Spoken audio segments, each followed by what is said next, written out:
Morgan, you were first. What's going on, everybody? I'm here. What's going on? What's going on? We are just going to get warmed up here for a second. Kyle, how does a moderator delete comments? I don't know. We're starting warm today. Yeah, exactly. What comment did you drop, Kyle, that you already wish you could delete? No, it's from our friend Alex a minute ago. Just the innuendo. We do not avow. We disavow. Okay. Well, I didn't catch it. So we're gonna sweep that under the rug and keep it moving. What's going on, everybody? Hope you're having a great day. Hope you're just getting. Oh, I'm getting started. We decided we have all of the major American time zones on this webinar today. I'm in Pacific. Kyle's in Mountain. Bruce, the invisible but very present, dare I say omnipresent producer, is in Central, and Morgan is in New York. So we're representing. Nice. We're repping all across the world here. We got IST. That's India, right? Yeah. India Standard Time. That's India 12 always and a half shows hours, up. I think. They always show up. They do. Shout out to India. You know the phrase "we're out here"? It came from India. India started that. We're just hanging out for a second, folks. We know it takes a minute getting off another call, getting your cup of coffee, making sure you can hear us properly.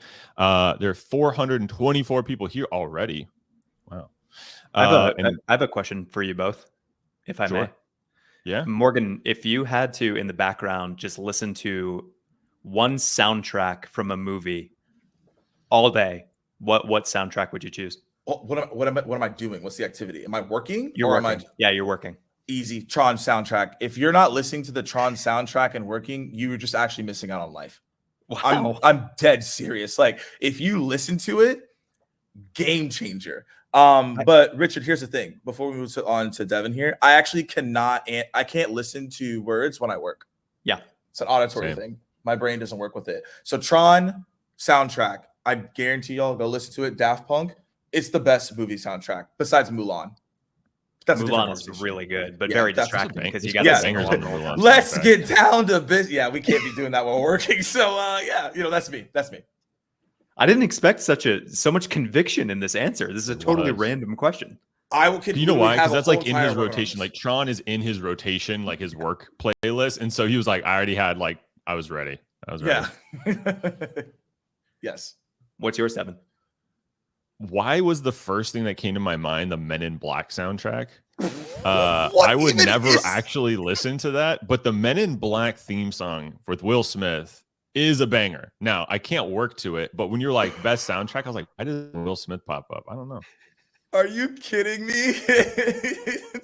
I'm a big Will Smith fan. Even after the slap, you got to give the guy some credit. Okay. We are 3 minutes in. People are wondering, what is this webinar about? Because we did not sign up for soundtracks. But Kyle, what's yours real quick? Actually, I got to ask. Somebody said in the chat, it's Jurassic Park. And I'm as firmly convicted about this as Morgan is about Tron. The Jurassic Park soundtrack is just inspirational, hits all the right notes, gets you high, gets you through the day. It's just the best. I need a better answer because I'm completely unconvicted with mine. Mine was a throwaway. But fantastic. All the same, what a great way to start. Kyle, you always have good icebreaker questions, and I end up stealing them from you. Yeah, there you go. I'm a genuinely curious person. You are genuinely curious. All right, what's going on, everybody? This is a good one today. It's November 1st, so the month or the quarter just ended for you. And so if you showed up today at 9 a.m. Pacific or whatever time zone it is for you, you get respect from me. That's turning around on the next day and saying, hey, I need to get after it and learn how to create some pipelines. So I want to give you a shout out for being here. When I logged into Goldcast, we had exactly on the dot 1,500 people register, and there are over almost 600 people here in the room right now. So that's fantastic. And if you are here for rapid pipeline growth, how to co-prospect and book more qualified meetings, you are in the right place. If you're looking for the John Gotti documentary, that's over on Netflix. You can do that after work later. You probably see a familiar cast of characters here. You probably know, hopefully, at least one of them. But Morgan, you want to do a quick intro? Yeah. So founder of AMP, we do B2B media production, working with Clari here, diving in some content and helping you all learn and level up. And then formerly was at JB Sales and was a sales trainer for Salesforce Slack, Google, all the ones across the board. Amazing stuff that I learned there and trained on. So my perspective and experience will come from the things I learned in that role, and then also being an SDR. And I'm excited to be here. I'm excited you're here too, MJI. Thanks. Thank you. Kyle, I'm also almost equally excited that you are here. Would you like to do an introduction as well? I would love to, Devin. Thank you again, Morgan, for joining. My name is Kyle Coleman. I'm the CMO here at Clari. I started as an SDR on March 25th, 2013. So over 10 years ago, started as an SDR, built an SDR team up at a company called Looker from just myself to about 70 people over the course of 6 years, and then jumped over to Clari 4.5 years ago to do the same thing again. Inherited an SDR team of 5 people, grew it up to about 25 or 30. And so far, so good here at Clari. So far, so great, dare I say. I get to tease and compliment Kyle because he's my boss. What's going on, everybody? I'm a sales pro turned head of content. I was in sales for 6 years, full cycle rep, did my own prospecting. It was right. I got started right as SDRs were like really starting to take off. And I happened to work at companies who hadn't accepted that SDRs are fantastic and companies need them. So was always a full cycle rep. And now I lead content here at Clari. And I'm going to be honest, I had not co-prospected before.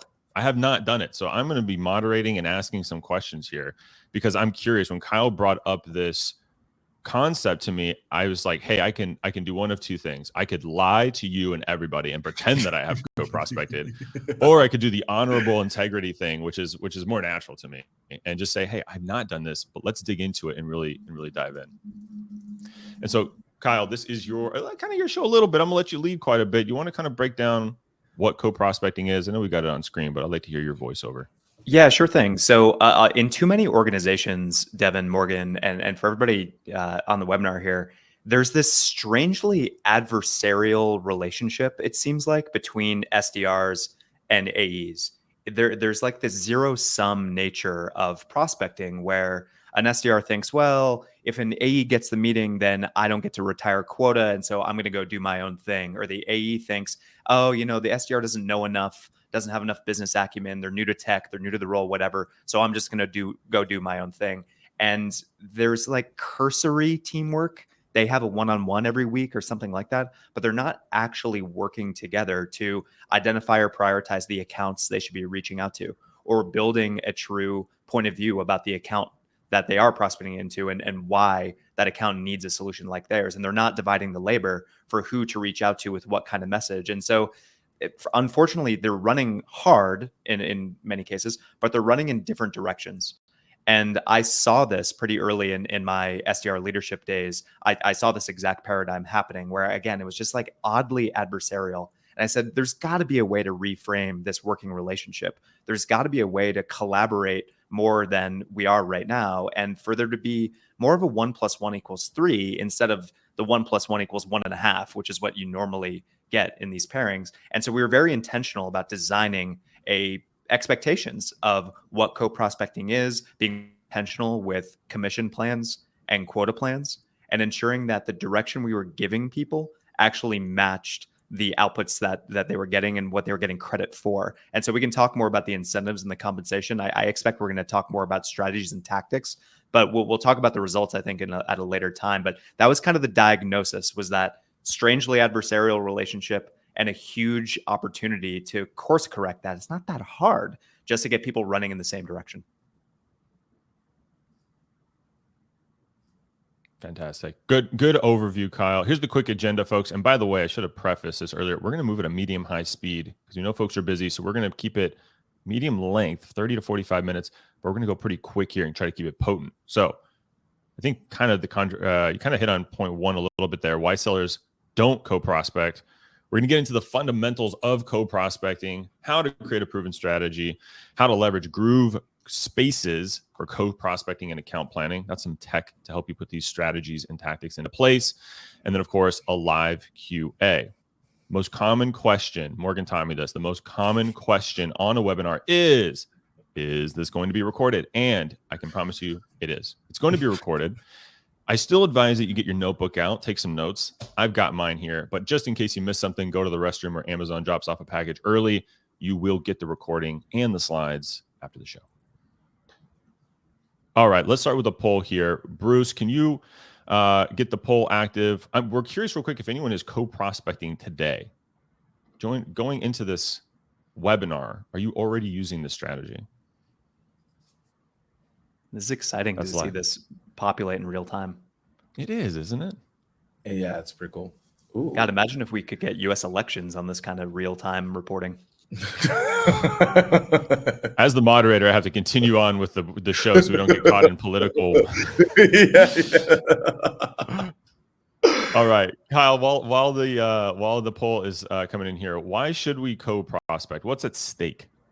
So, and Morgan, I want to kick this over to you as well and hear your thoughts. The answer is because it gets better results. It just does. And I know this because I ran a little bit of an experiment that we're going to talk about in a minute, but also because I've been running SDR teams this way ever since that experiment 8 or so years ago, and have trained countless other orgs to do the same thing. And without exception, without fail, teams, or even just pairs, let alone teams or departments or companies, just the pairs of people who adopt this strategy always are the most successful. And so that's the headline reason. You get better results. Yeah, in training over probably 10,000 reps, and then maybe hundreds and thousands of teams, like we saw that as well. Like the teams that worked well together in a one-to-one or even a pod setting to a certain degree, and they were collaborating, they got the most results. And I know in sales, we always do sports analogies, and people are like, oh, here's another sports analogy. But I want y'all to really think about this. It doesn't really matter what sport you watch, right? From a team perspective, right? If it's individual, it's different. But if you look at American football, if you look at soccer, if you look at basketball, the teams that do the best are doing this collaboration. They have synchronization together, right? Whether you like them or not, right? The Warriors, for what they've done, they have a really good collaboration. Everyone knows their role. They know how to go about it. They have really good teamwork across the board, right? And if you look at even football, right, the quarterback to wide receiver relationship is very important, right? They need to know where they're going and how they go about it, right? So they can get those results. And I see the most synchronized relationship of the quarterback to the wide receiver is the same for the co-prospecting, and you can leverage each other's skills. Like for a common example, right, is the SDR may be really, really good at the research component, and the AE could be a good email writer because maybe in a previous role, that's what they did well as an SDR. So it really is amplifying your efforts to a whole new degree. Yeah, I mean, at the end of the day, yeah, sure, you can go do it on your own, and that's fine, fair play. But why would you not co-prospect with someone and work on a weekly basis, right?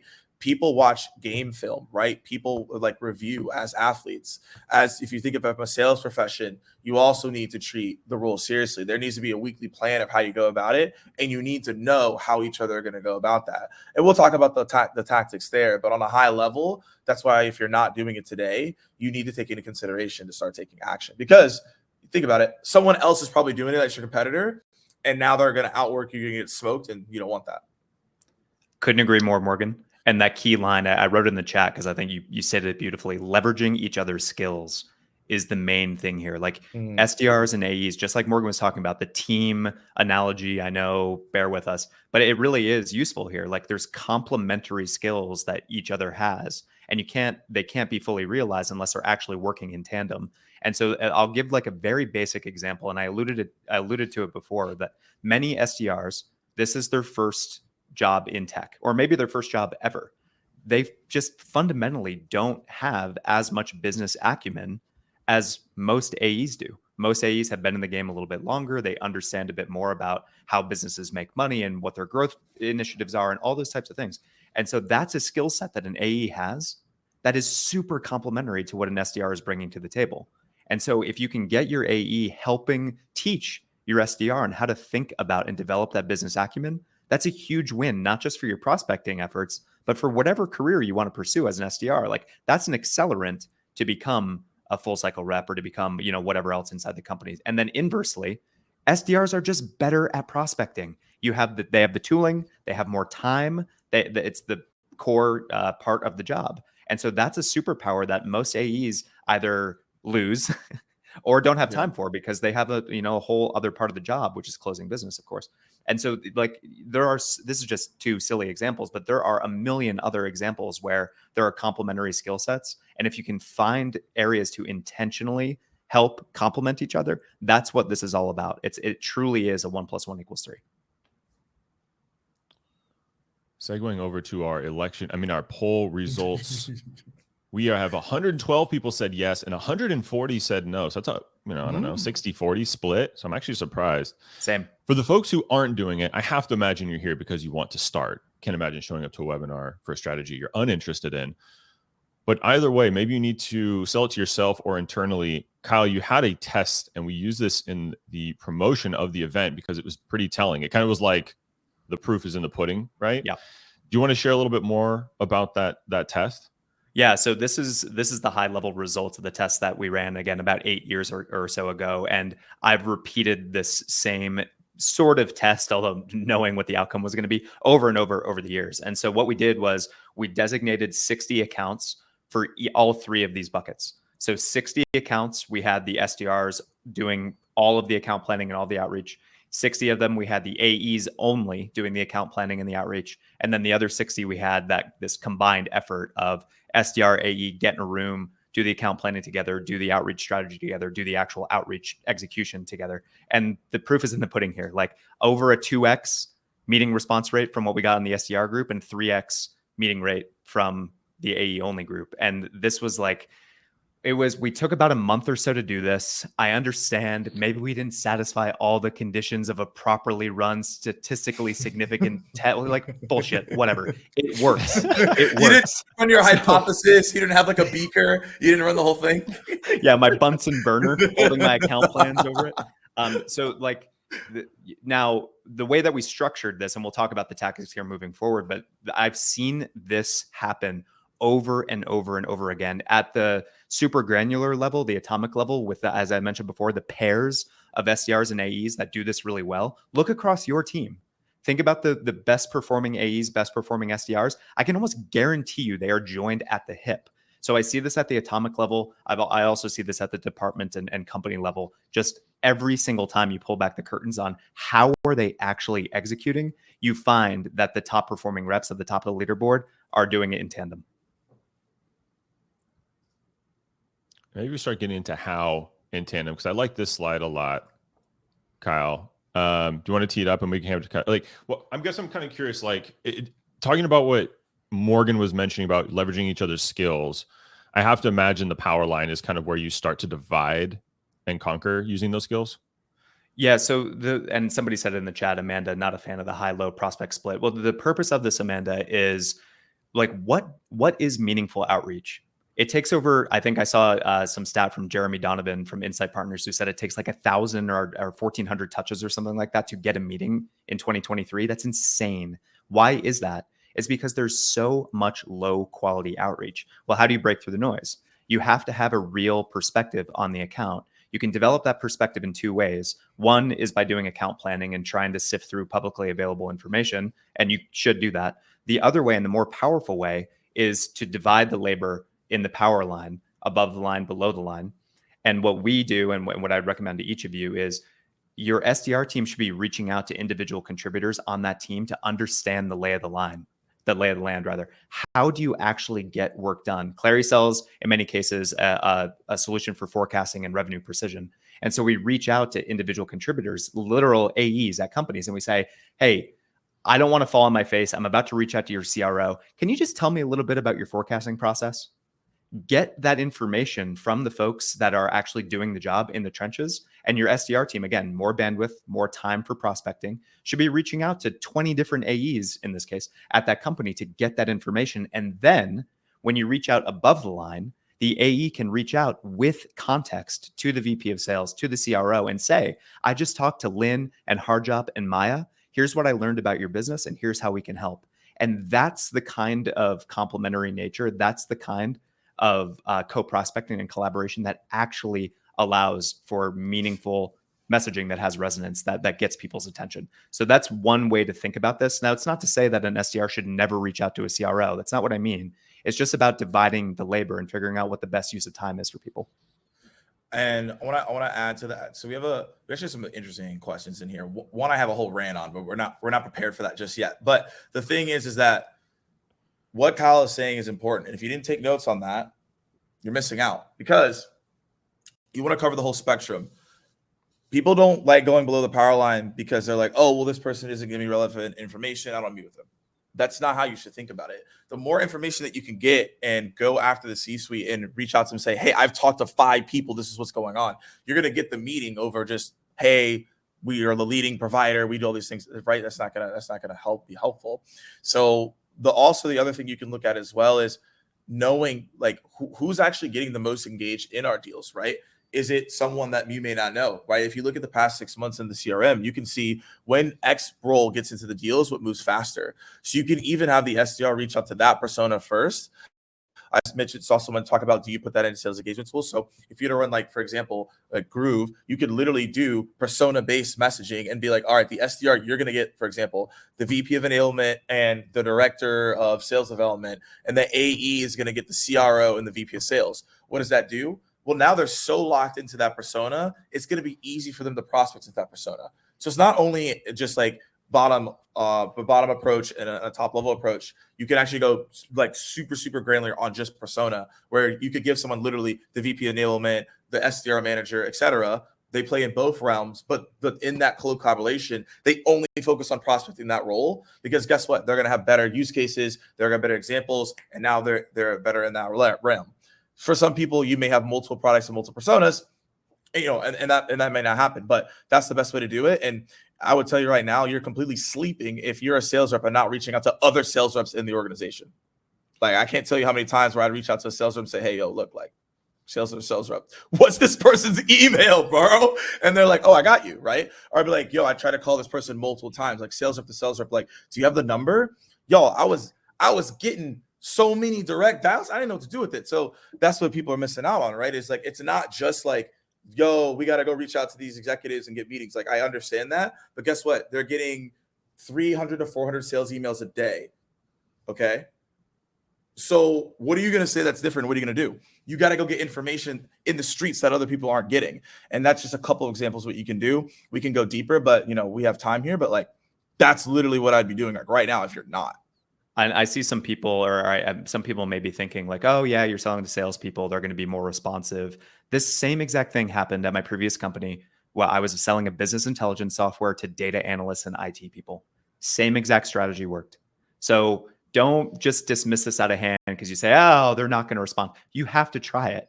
You have to try. You have to cast a wider net. The fact of the matter is the buying group is larger today than it's ever been. There are more people involved than have ever been. And if you've been in a closing role, you know that somebody's title does not necessarily mean that's the only authority.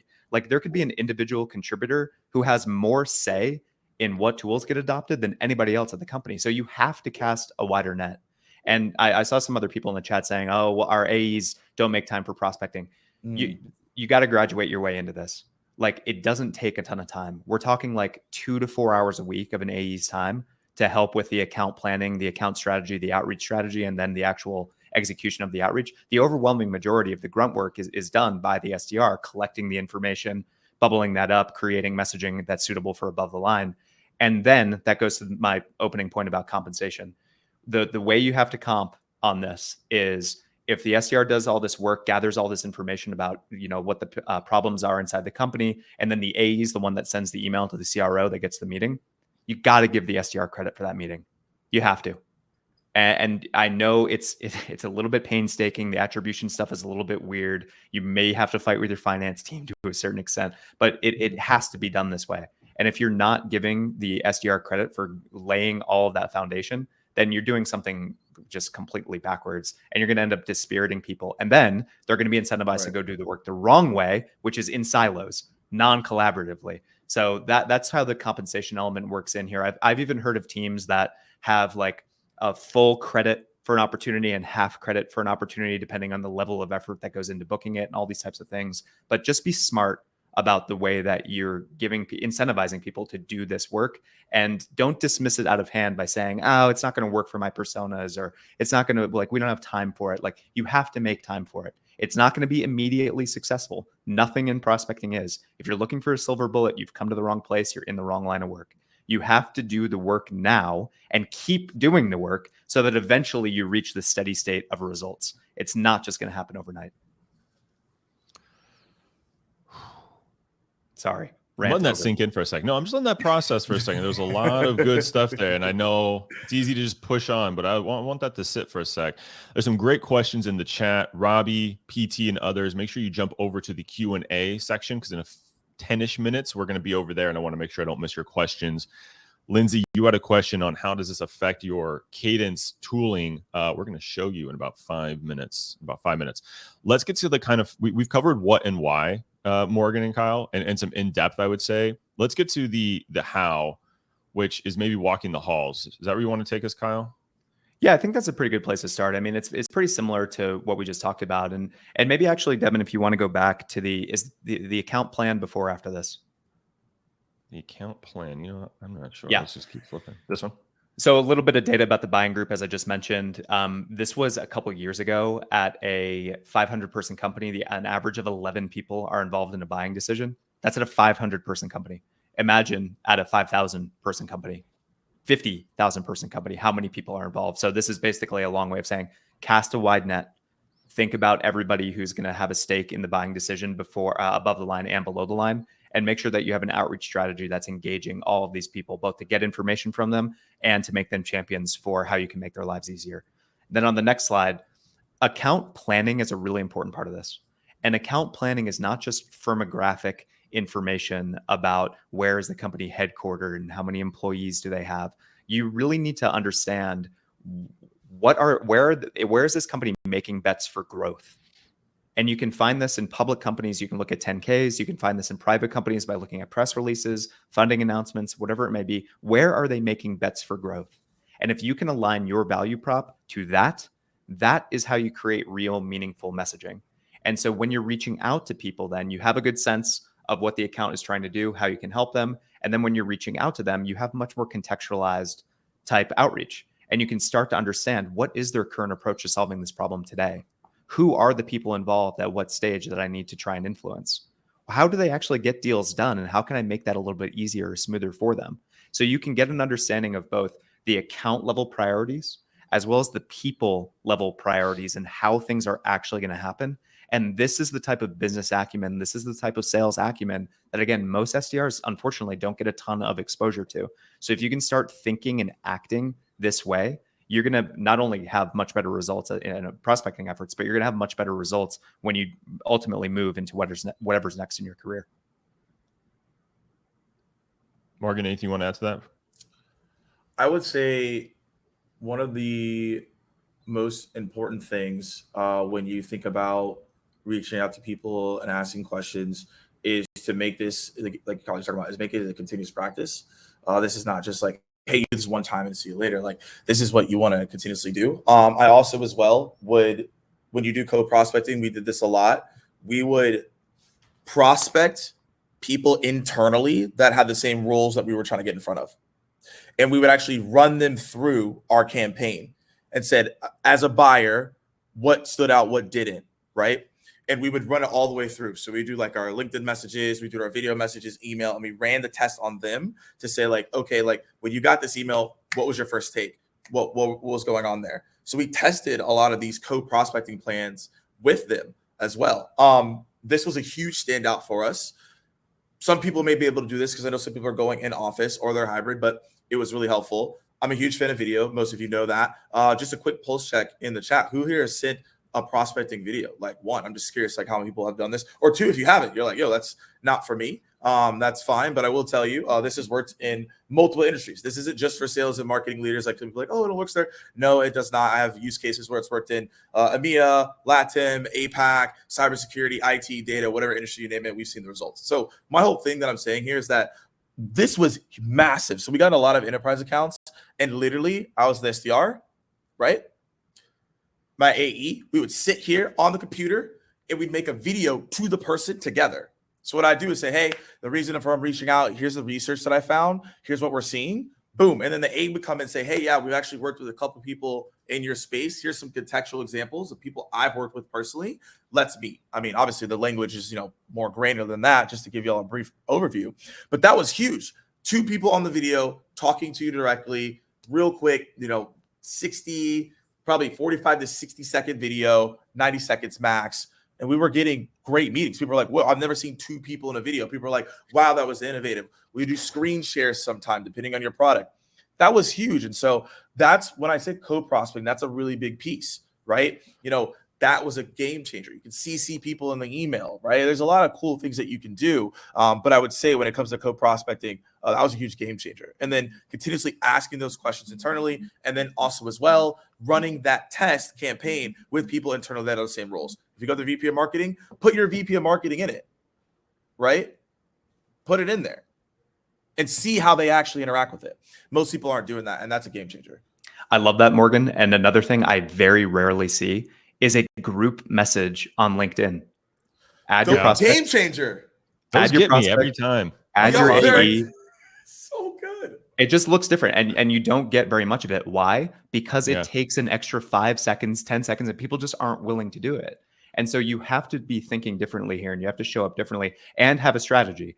So if SDR sends the first message in that LinkedIn group thread, what's the AE going to come over top and say? Something a little bit different, a different flavor, different context, whatever it may be, add value in different ways. So you got to be smart about what this 1-2 punch can be. And when you get it right, it really works. Now, some people are asking in the chat, like, how do I do this at scale? Like, you don't. You don't. We have been... You got to stop asking that question. We've been conditioned to think that the only worthwhile tactics are ones that you can do 1,000 times a day with your eyes closed. That is so backwards. Like, the way to do this, this is what you do for your top 10 accounts every week. And you need to be able to prioritize via intent signals or some propensity to buy modeling, or just what a lookalike good account is based on your customer base. Have some method for prioritization in your account list. Make sure that you and your AE, SDR and AE, are on the same page about what those top 10 accounts are, and then go and execute. It's not going to take you 40 hours a week. You're going to have extra time to go and handle your inbound leads or prospect into your lower tier accounts or whatever it may be. But just make sure that I would recommend every Monday, meet one-on-one with AE and SDR, prioritize the top 10 accounts, put together a game plan for each, ensure that you have a solid account plan for each, and then go execute for the next 5 days and do it all again the next week. Like, it doesn't have to be a 10,000 accounts or nothing sort of paradigm here. So don't fall into that trap. I want to give, I know we're wrapping, but I want to give this play very, very quickly. I saw someone mention it earlier. If you're thinking about running like an SDR CEO play, fantastic. So you literally do that group message. SDR could send the voice note or the video, right? And then the CEO could follow up. So a play that we would run is I'd send a voice note, boom, someone comes in with the video as a follow-up. Game changer, right? These are just small things that you could do like immediately. I'm looking at the chat, and you guys are selling it well. We've got 37 folks who say they currently walk the halls. 55 more. 55 people say they don't, but they will. Yeah, and 3 people say it sounds too challenging. Yeah. Well, it is challenging, and we didn't even really describe what walking the halls is. It's a mindset. It's not a literal thing. There used to be a time where a field seller would go to a company's headquarters. They'd get literally a badge to get into the account, and then they would just kind of hang out at the HQ all day and just talk to whoever they could talk to at the water cooler, in the lunchroom, the break room, whatever. And they would just learn what's going on inside the business, so that when they had the live meeting with the higher ups, they had an informed perspective on the account. And that's the same sort of strategy that you can execute in this digital world. So it's a metaphor for walking the halls, but reaching out to those, quote unquote, lower level people, trying to understand their day-to-day pains, trying to understand their current processes, and then contextualizing how your solution can actually help. And that's this mindset. It takes time, it takes effort, and it's successful. Like, there are not things in life that are easy and successful. There are things that are hard and successful, and you have to be willing to put in the hard work. That's a theme on this podcast. On this podcast. I gotta say this. That's the theme on these webinar series with us. And we'll get into it, but this is incredibly important. And y'all see, I'm very leaned in. How close Morgan is to his screen. He's drinking. Like, Morgan is drinking out of your coffee cup right now on your desk. Like, I want y'all to like really hear me when I say this, because like, I was at a workshop. We're at the Toronto workshop. Someone asked this question: how do you scale video? How do you scale it up? And I'm like, if you're scaling it, then you're not being intentional and you're not going to be personal, which is the point of what you're doing this is for. So why would you scale something that you can't be personal with? That actually fundamentally doesn't make any sense. And if you scale it and yeah, you got more videos out, but guess what? You got 0 responses. Oh, I sent out 1,000 videos, but no one heard you. No one listened to you. Now you actually made people more annoyed. That doesn't make any sense. So the thing is, most people don't want to do the work. And also most people don't want to be intentional and thoughtful in their prospecting. I've seen all the emails. I've seen the messaging. I've seen the team's messaging. I've seen it across the board, right? So if you just take a couple seconds to be thoughtful and intentional, and you think about how can I be intentional and not scale with video, you would actually fundamentally get more responses. And for most people in here, I've done this before, you make 10 videos like, oh, it doesn't work. That's not even enough videos. You got to do at least minimum like 50, 100 before you even say that. So these are just things to take in consideration. Don't think about how do I scale the video. Think about how can I actually make this more thoughtful and intentional. You will get more responses. And what I'll also add, Morgan, it's really well said. What I'll add is I know I hear the objection. I don't know if anybody has said it. Well, our team isn't compensated this way, or my manager expects me to do X, Y, Z. Like, okay, work your way into this motion. And instead of starting with 10 accounts per week that you're executing this, start with 1. Start with 1. Work your way up. Show your manager, show your AEs, show your sales leaders that this is a better way to generate meaningful pipeline that actually turns into revenue, and not just trying to get meetings with anybody with a pulse. And if you can show them that this is a better way of doing it, that's how you can graduate into it. So I know it's hard for an individual SDR. I know you're not necessarily empowered to go and change your processes wholesale overnight inside your company, but you are empowered to have some bottoms up evolution here. Like, just try it. Try it with 1 or 2 accounts this week. See what happens. And then before you know it, I promise you're going to be at 5 accounts and then 10 accounts. You're going to get into a really good rhythm. So you just have to show your team that there's a better way.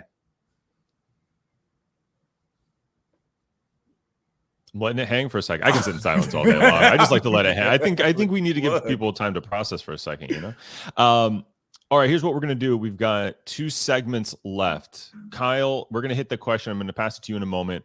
Someone had asked, well, okay, how do I do this when it comes to sales engagement and tooling? So we're going to go over to Kyle, and Kyle's going to share how we do it in Groove Spaces. And in the same time, in tandem, I want you to jump over to the Q&A, and you can either write your question in there or upvote the question you like already, because in a couple minutes, we're going to do Q&A, and the ones with the highest upvotes are going to get first. But Kyle, over to you on how do we actually roll out code prospecting with technology? Can I steal the screen? Yeah, you can do whatever you want, man. This is like kind of open mic in a way for us 3 at least.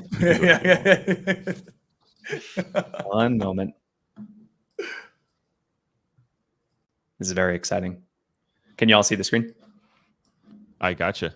Cool. So what we're looking at here, this is Groove Spaces. It's one of probably one of my favorite features, if not my favorite feature here, because this co-prospecting effort is always such a pain in the neck, or it had been when you're trying to do like Google Docs or Notes app or Slack or something for account planning. This is really useful because what you can do is you can import a list of accounts straight from Salesforce. And this, if you have your top accounts list that you can share with your AE or something like that, you can import that list in here. And then what you can do is you can pull in whatever field you want from the accounts. So if you have a notes field, or if you have growth levers, or whatever the fields are on your account plan, you can pull that in here as columns. And then any updates that you make to any of these columns that you see automatically sync back to your CRM. So you can actually see it. Now, the other thing that you can see here that Groove makes super easy is, when was the last touch? When was the last engagement that you had? And then a little bit of a heat map around how much effort are we putting in, which is to say, how many touches have there been? How much engagement are we getting back? Whatever the trends look like over that time. And then there's a little place here where you can assign tasks to different people. Is that pop up in the show? Yeah. So if you're thinking about your co-prospecting plan, who sends what at what time, you can coordinate all of that right from this little tab, so that your AE knows what they need to do and when, SDR knows what they need to do and when, and you can keep it hyper organized and super visible so that everybody sees here's what's going on in each of our accounts, and here's what we can do to make this co-prospecting thing actually work in a seamless way. So technology is enabling this collaboration, which is stopping all of this, like the broken handoffs and the confusion or multiple touches to the same person or whatever that may be. And Groove makes that very easy. Have you used anything like this, Morgan? I know we're rolling Groove out to you pretty quick here, but have you used anything similar? Yeah, I haven't seen any other tech that does that. That's why I asked. I mean, it's a manual process. So, it's not like, Spreadsheets. Spreadsheets. I don't think anyone wants to see that. So yeah, this is a way more enhancement than what I normally have done. So obviously, shout out to Groove, but the format, absolutely. Right. I mean, that's the key, right? If you can have the collaboration and the pairing and you're together and you can see it in a faster way, what we just showed, it's a game changer. But yeah, no, Devin, they don't want to hear about my spreadsheets. Like, no one wants spreadsheets. I don't want the spreadsheets. I think Bruce is pushing the poll now. We can, you can get Groove for yourself. You can upgrade your current sales engagement platform. It does way more than co-prospecting, but as you just saw, it definitely knocks that out of the park. So if you want to see a demo of it, there's a quick button. You just click yes, and we'll make sure that you get hooked up there. So fantastic. Good demo, Kyle. Nice and sweet, short and sweet. Sorry? I do what I can. I should also say before we get into the Q&A here, if you are, so Bruce shared the little button you can click for more on Groove. Alina just shared it as well.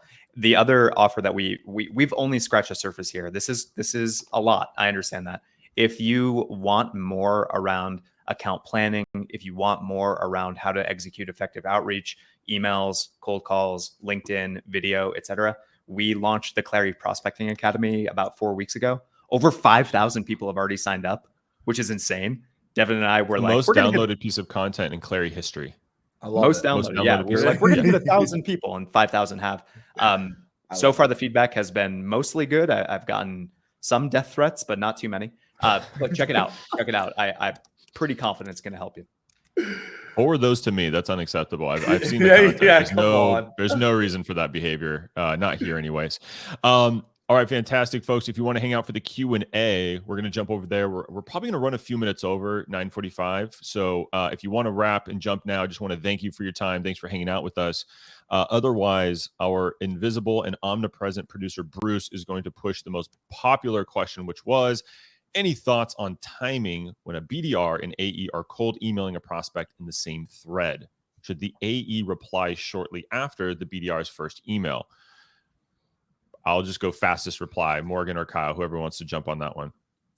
So you should typically stay within one thread, and 80% of the responses happen the first 5 steps. Please don't take that advice and only do 5 steps moving forward, because some people take that wrong. But the reason is you want to hit the hardest. So that means that your first email should come from the SDR. They do the research, they send it out, they have more time to prospect. Then the AE follows up with just saying, hi, whatever their name is, Sally or whatever, any feedback on my email, that typically has a very high positive response rate and sentiment. That's what I would do.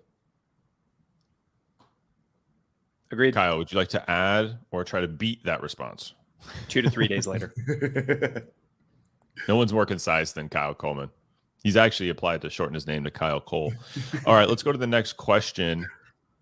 One issue I've seen is that a good AE/SDR pairing, there can be a disconnect between the coaching an AE is giving versus what the BDR manager is telling them what to do. Thoughts on that? And I have experienced that. I haven't co-prospected, but I've definitely run into that before. So this is what I started to mention before. You got to play ball with what your BDR manager is expecting from an activity standpoint and things like that, while you introduce the better way, while you do the things that the AE is and you and the AE believe is going to generate higher quality pipeline. And then you just tell your BDR manager that this is what's happening, and then set the expectation that you're going to hit your numbers, but you're also going to be experimenting a more quality-based approach. And just keep them informed on how the 2 different sorts of processes bear fruit. And hopefully you're going to be able to introduce some changes slowly but surely. But you've got to meet them where they are while also showing them that you're charting a new course. The only thing I would add is BDR manager, they're focused on the strategy for the most part. Don't fall away from that. They're in the weeds. They know what's going on. AE, but be mindful of the skills that AE can give you, especially if they were successful as an SDR before. Yep. In the org. That's huge. Now, if they weren't before, that's a little bit different because they're still learning the land. But if they were successful SDR before and they're giving you skills on how to do that, lean into understanding those skills. So I say don't neglect that. Great advice. All right, Bruce, what is our third and final question here? How many accounts do you think an AE SDR pair can realistically tackle at any given time with this? So it's not thousands because we've talked about that. It's probably not hundreds, but maybe let's do this, Kyle. What's like, I'm just getting started. How should I, like that first step? And then maybe the max number, because I think that's probably like the level of scale that you can get to. So I believe that most outreach flows should last about 30 days or so. And so if you spend a day or two to develop the account plans for 10 accounts in a week, and then they're on a flow for 30 days, at any given point, you're going to be having somewhere between 30 and 50 accounts active in this kind of high touch flow. So it depends on the size of the account. It depends on the extent to which you're doing research. It depends on the size of the buying group. Like, it depends. But that's typically what I see is somewhere between 30 and 50. I would co-sign that. I have nothing to add. They're going to go Price's Right rule and say 51. Would it be 51 or 31? Skin routine. Yeah, there's probably the comments of the day by Harry Allen. When Morgan was all up in the screen, this popped up pretty quickly. So that could be your next LinkedIn post, Morgan. How many people actually care about this, or this is a troll? Like, I think Harry is trolling. Harry doesn't really want to know. I think it's tell trolling, you. but we like it. Like, it's good trolling. It's like it's compliment trolling. I think it might be a little bit of a troll. But this also has a lot of likes, and I am leaning in, just in case you missed it. But I actually do have an answer. I guess we're closing on this. This is the right-hand turn we weren't expecting. Like, are we? Pharrell says it's Bruce, just cold water. can we end on this, Bruce? Is this allowed? This is I'm rapping as soon as All right, look. So, I drink about 5 to 8 water a day. I also what measurement? Hold on. What measurement? You just said I drink 5 to 8 water. Yeah, water, like ounces, gallons, pounds. What system of metric do you use over there, Morgan? I literally just jump in the pool, and I'm just kidding. No, but about 5 to 8 like water bottles, right? So I'll just go through. If some of y'all seen me speak before, I go through like 8 during a talk. If you have seen that before, I know some of you I've trained before, so you probably seen it. But that's part of it. And then 2, I eat 2 apples a day. So if you actually eat apples, it's an antioxidant. So essentially it like removes all the pores of the skin that are bad. And so I actually eat 2 apples a day. I also eat fruit in the morning, which gives you energy, which is why I don't drink coffee, which is part of the routine. And then also as well, the simple is like washing your face, right? So wash it in the morning, wash it before I go to bed, and we're good. That's the routine. 400 people stayed and got skincare routine. We should do this every time. At the very end, we just pick some random thing. All right, I'm going to wrap it here because Morgan probably has to use the restroom based on all the water he's been drinking. I know. Thanks, everybody, for joining. We hope you enjoyed it. We do this about monthly, and the next one is going to be November 29th, if you want to mark that in your calendar. Sneak peek, Morgan and I will be live in the studio in California for the next event. Kyle, you're invited. I don't know if you'll be around, but would love to have you as well. So just a quick heads up there. But anyway, make sure you put this into practice. That is always the final takeaway. Thanks for showing up today. And of course, if you have any questions, feel free to reach out to any of us. Morgan, myself, and Kyle are very active on LinkedIn. You can hit us up there. And everyone will get the recording and the slide deck afterwards. Thanks y'all for tuning in. All right, and thanks, boys, for the talk. Talk to you later. See ya.